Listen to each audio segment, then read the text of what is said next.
Dans un terrain de jeu ou tout autre espace pouvant accueillir un grand nombre de personnes, des débats sont lancés. Différents sujets concernant le quotidien des citoyens sont à l'ordre du jour et c'est un journaliste qui prend les commandes, modérant les questions adressées par la population aux autorités. Le débat communautaire, justement, reste un espace, justement, de, comment dire, aussi de tolérance d'opinion des uns des autres, parce que là, ce n'était pas d'habitude que les Rwandais, les citoyens ordinaires puissent s'adresser à leur chef ou à leur leader vis-à-vis, comme ça, leur demandant des comptes. Mais aujourd'hui, avec ce débat communautaire, les autorités qui étaient avant, comment dire, prenaient des décisions unilatéralement, aujourd'hui, ils savent qu'ils doivent répondre aux questions des citoyens.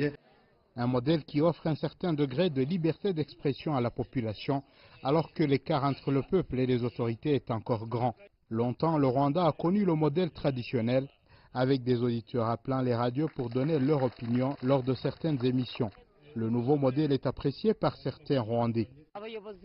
Ce style est meilleur, il faut pouvoir affronter nos autorités et leur poser des questions. Quelquefois, elles ne tiennent pas leurs promesses face à nos problèmes.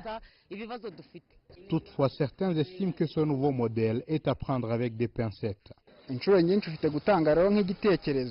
Ces débats peuvent engendrer des conflits avec nos autorités. Et si par exemple j'expose mon problème sur la catégorisation sociale faite injustement et que mes autorités ne veulent pas voir la question exposée, il peut y avoir un risque d'être secrètement poursuivi.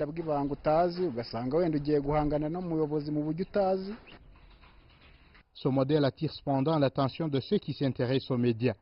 Valentin est en dernière année de licence en journalisme. Dans son mémoire, il se penche sur ces débats communautaires et le rapport pour la gouvernance du pays. Quelquefois, la population pense que c'est au tribunal.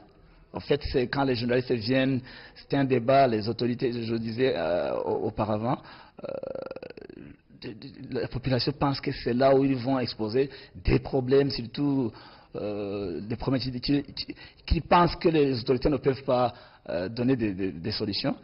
Dans les instances étatiques rwandaises, de telles initiatives sont encouragées afin de maintenir la paix dans un pays où les relations entre les médias, le gouvernement et la population ont été affectées par l'implication des uns et des autres lors du génocide de 1994. Étienne Gatanazi, CGTN français, Kigali, Rwanda.